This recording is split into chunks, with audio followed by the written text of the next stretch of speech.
Thank you. We are almost 10 minutes late, but we will have a time buffer later, so it's okay-ish. Now, it is my honor and pleasure and responsibility to hold the next 30 minutes presentation. I want to prove that we can make peace in Ukraine. I want to prove in 24 minutes. Since Trump promised to make peace in Ukraine in 24 hours, I say I can make it in 24 minutes. Trump is a loser, I can do better. We can make peace in Ukraine based on international law. I'm an international law aficionado. I sit for hours and days in the Library of International Law in Munich. And digging into the history of international law, I found out some principles that guarantee lasting and just peace agreements.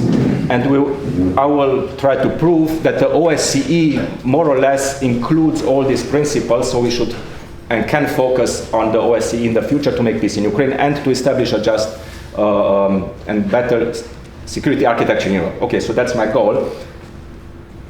I will start the clock. In 24 minutes I will stop. Olga will take care of the time. Please tell me in 15 minutes, make me a sign so that I start wrapping up. Okay, so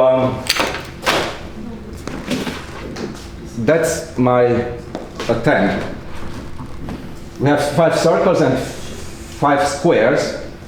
The 5 circles are the dates of the big peacemaking events of Europe. 1648, Peace of Westphalia. 1815, Congress of Vienna. 1919, conference in Paris after World War I. 1975, Helsinki.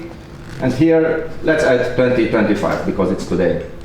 So, Europe has not only a tradition of war making, but peacemaking as well, okay? These were the major disruptions of the peace in Europe, and people nevertheless came together and made peace for a certain period of time. Okay, if we dive into these peace negotiations and accords, we will find out. I'll try to extract the best of each of them and include them here. And this will be the basement, the stones to build on the security architecture. An interesting thing in Westphalia was, they said at one point, we want that the former opponent we want to do as much good to the former opponent as possible, okay? So it's not a zero-sum game, we want to do good to the others.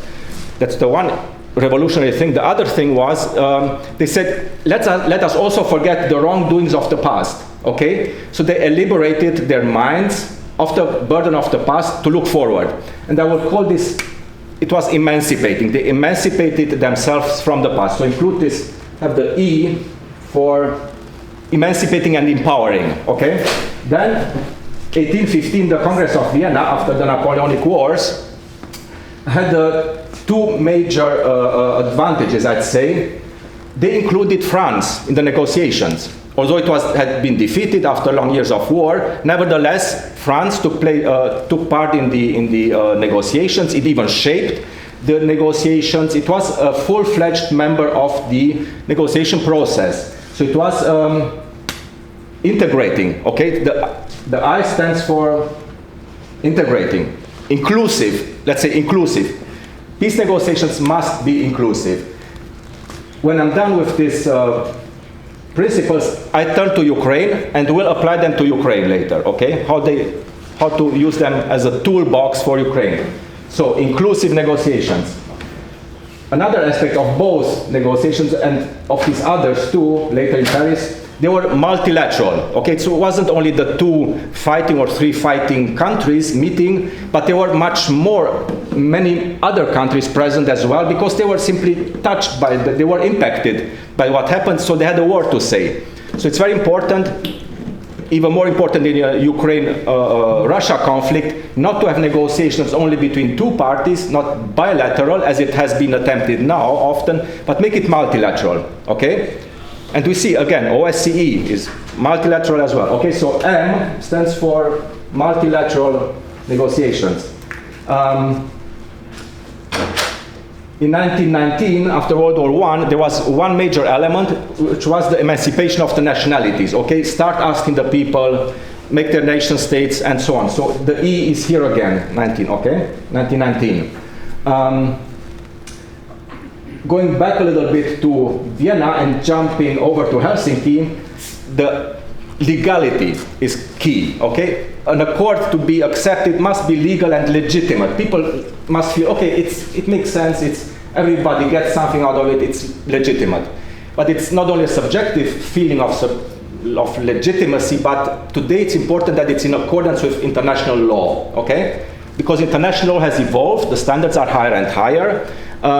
International law has been codified. It's not only a customary law, it's written down. So law is very important today. So add an L here for legal. Jump to Helsinki, but it's valid as well for the other events. There were big events that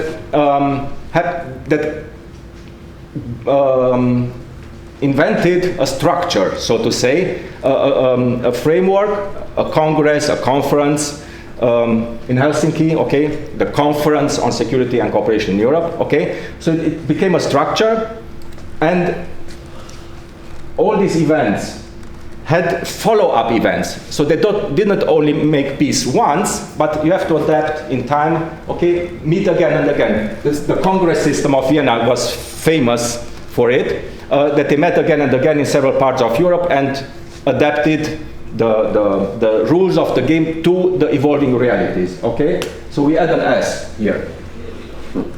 And okay, the little manipulative thing in this whole is that it gives an acronym which is SMILE, okay, kind of optimistic thing. Okay, so applying, in my opinion, these basic principles to peace negotiations, the SMILE principles, criteria, are the necessary and sufficient almost basis for just and lasting and acceptable peace.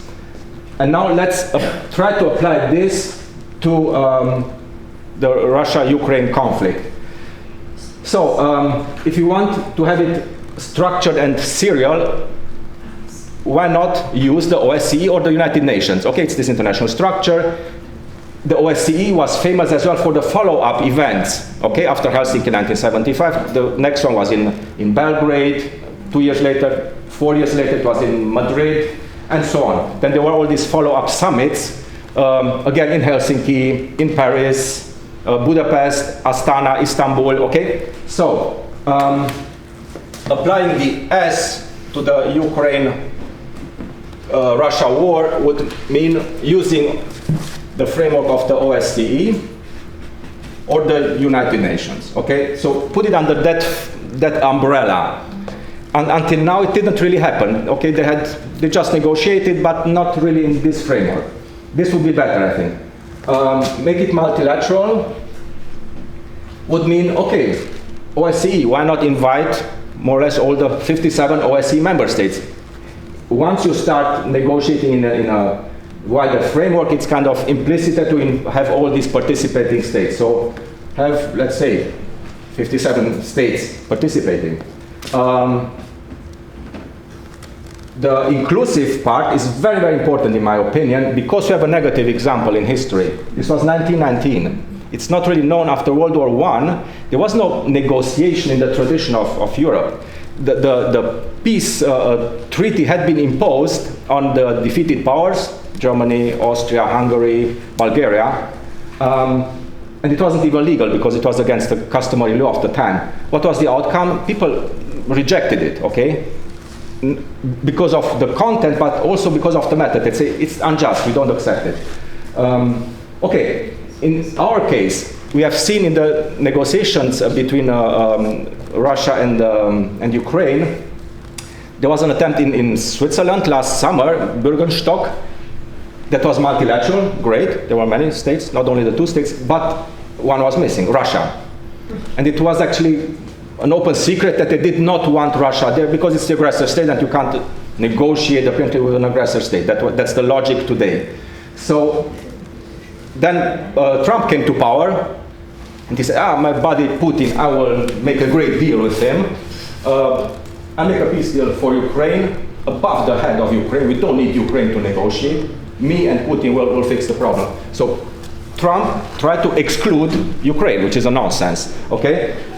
So this means we have to have Ukraine plus Russia in the vote, obligatory.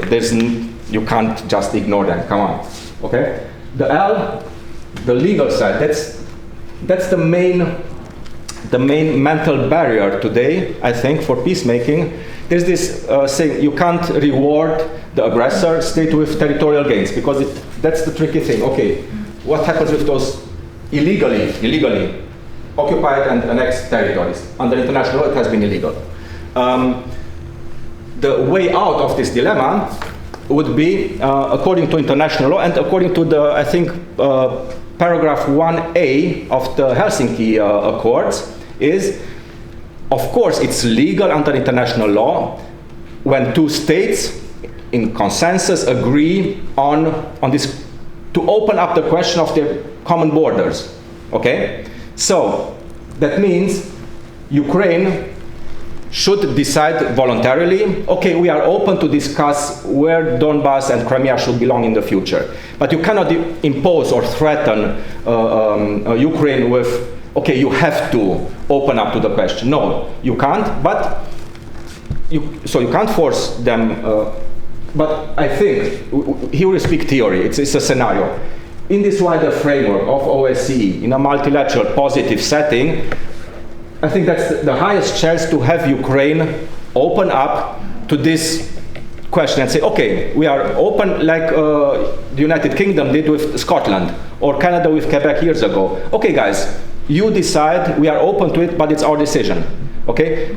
Bracket, Spain did not agree that Catalonia makes a referendum on independence, and it was right. It's the sovereign right of a state to keep its territory together. Okay? So this, there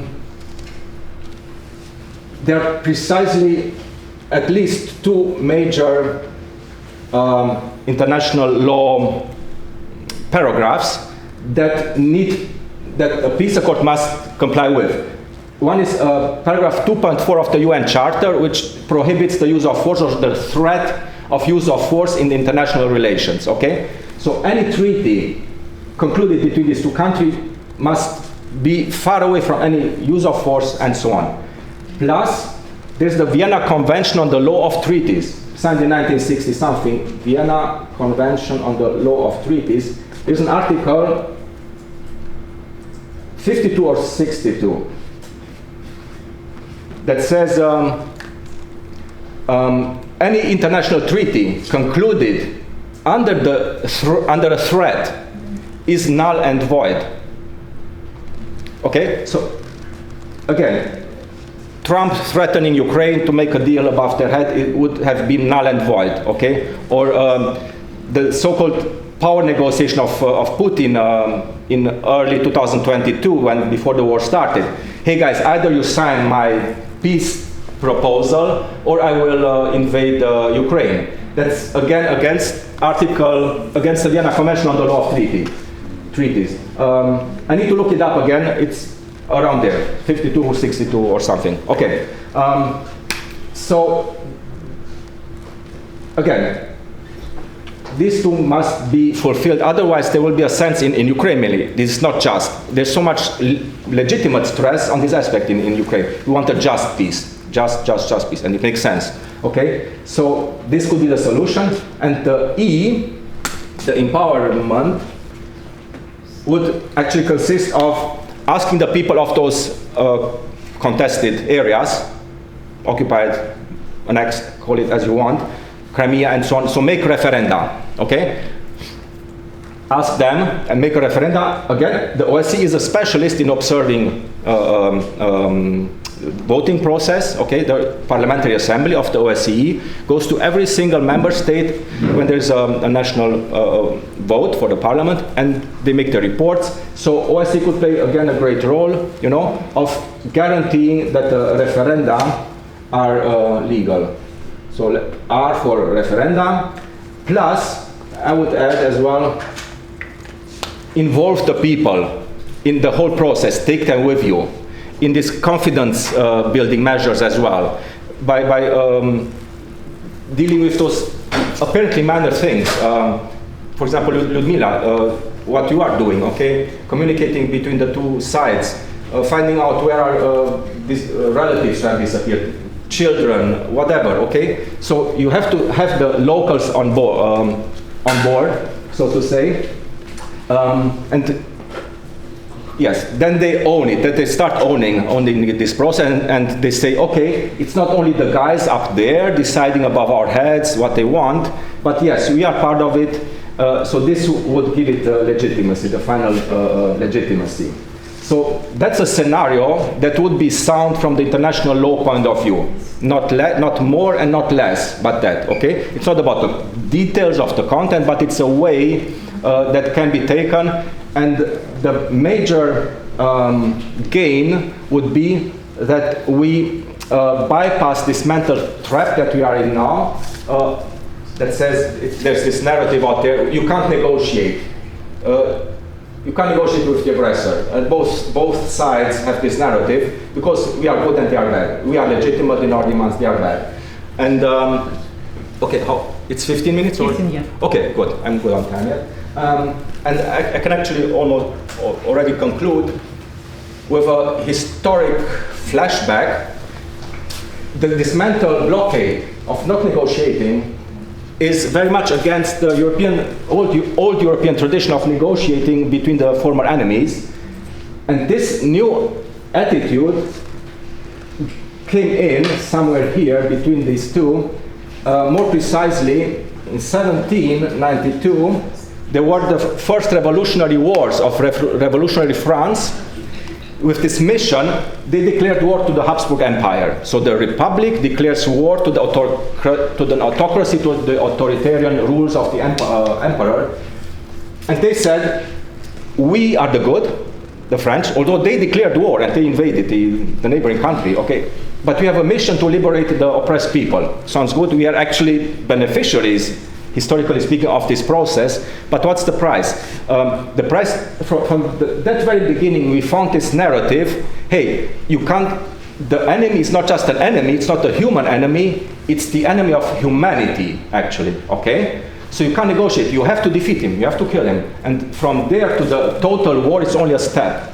And 1919 was explicitly, the Peace of Paris was explicitly under this revolutionary French thinking. We can't negotiate with the Kaiserreich, there are dictatorships, and so on, okay? The empires, we have to destroy them.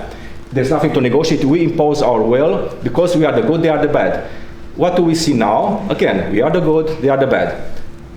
And the whole thing becomes very volatile and explosive when both sides can reclaim, doesn't matter if it's true or not, that we are the good and the others are the bad. Therefore, we cannot negotiate, we can't make compromise with the evil, because, okay, you make a compromise with the evil.